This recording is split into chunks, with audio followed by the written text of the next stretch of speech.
Bonjour à tous et merci d'être avec nous.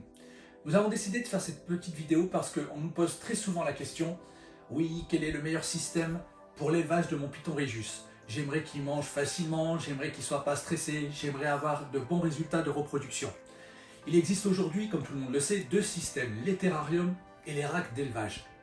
À travers cette vidéo, on va tenter de répondre au mieux quelle est la meilleure méthode.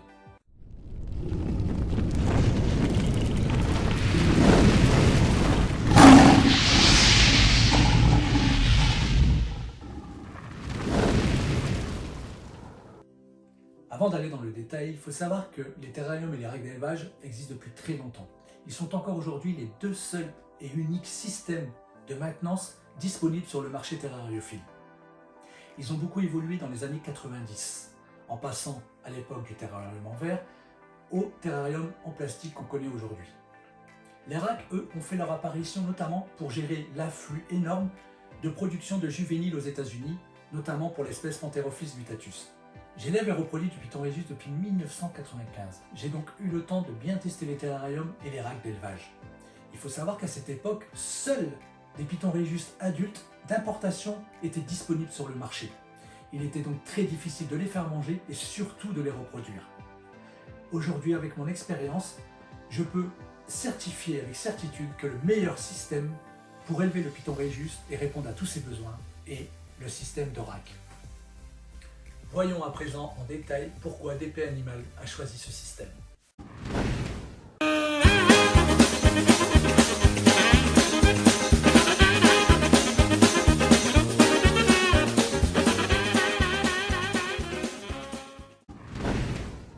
Comme vous avez pu le constater, j'ai terminé le montage des racks. Comme vous avez pu le voir, c'est très rapide. Il faut savoir que ce système, vous pouvez le faire vous-même ou bien faire appel à des professionnels. Il en existe plusieurs en Europe, tels que Alurac, LPRac, ou bien comme nous, chez DP Animal, nous avons décidé de travailler avec Reptile Shopping. Ce sont des structures en aluminium équipées de bacs FB10 et FB40 de chez Freedom Breeder. Ce qui saute aux yeux, comme vous aurez pu le constater sur ces types d'installations, c'est qu'ils sont beaucoup moins esthétiques que des terrariums. Cependant, ils permettent d'accueillir beaucoup plus d'animaux sur le même espace. Comme j'ai pu le dire précédemment, la structure est en aluminium. Les bacs sont suspendus par des rails intégrales que l'on verra plus tard. Le tout est posé sur 4 roulettes qui garantissent une maniabilité de l'installation, renforcées par 4 équerres qui garantissent une bonne stabilité. Le chauffage est assuré par une bande chauffante de 28 watts. Cette bande chauffante est collée sous une plaque aluminium.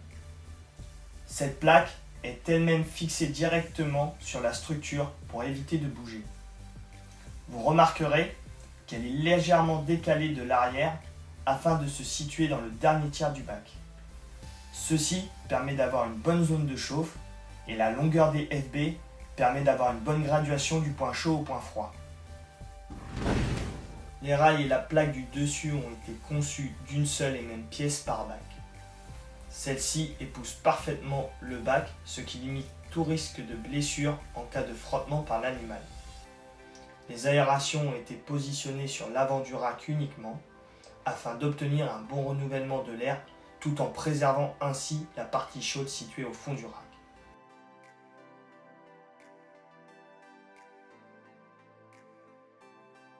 Les rails ont une finition qui évite toute coupure et rend le coulissement des bacs très facile.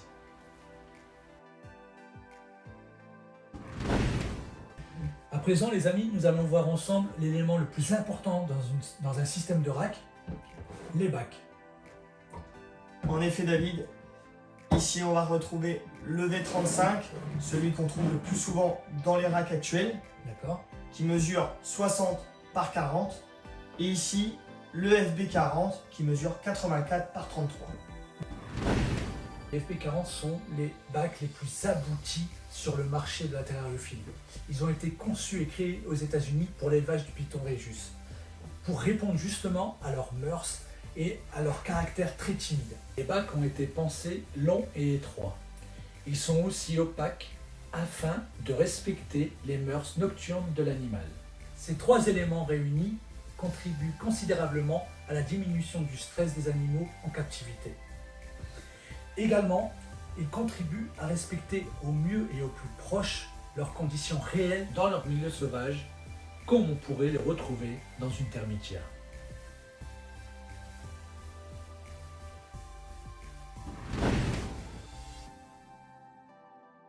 La gamelle d'eau est directement moulée sur le bac, formant une seule pièce d'ensemble. Ceci permet d'éviter le renversement et le déplacement de celle-ci, afin d'éviter tout risque de changement des paramètres d'humidité.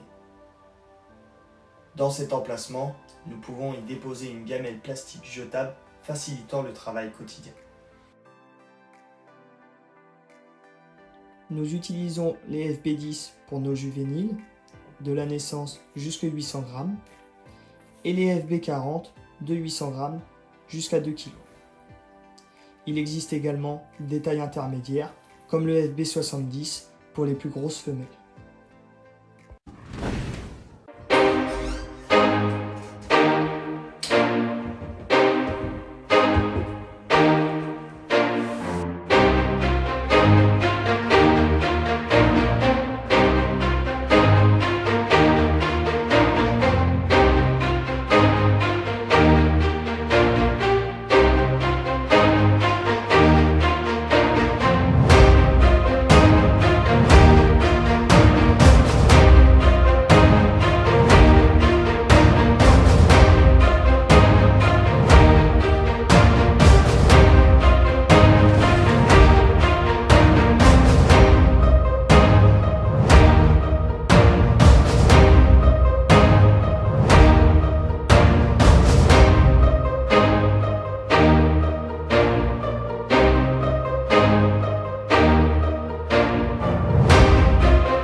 En conclusion les amis, vous l'aurez compris à travers la vidéo que DP Animal a choisi donc les systèmes de maintenance par rack. Après plusieurs années infructueuses pour l'élevage du Python Rhésus en terrarium, nous avons donc choisi ce système. Cependant, pour ceux qui souhaitent continuer la maintenance du Python Rhésus en terra ou bien acquis leur premier animal, il est tout à fait possible de faire une maintenance en terrarium, elle s'y prête parfaitement, à condition de privilégier un terrarium à 3 faces cachées et d'éviter les terrariums en verre, d'y mettre à disposition énormément de cachettes et de placer cette installation dans une zone de la maison au calme. On vous souhaite une excellente saison. Merci d'avoir regardé cette vidéo. À bientôt.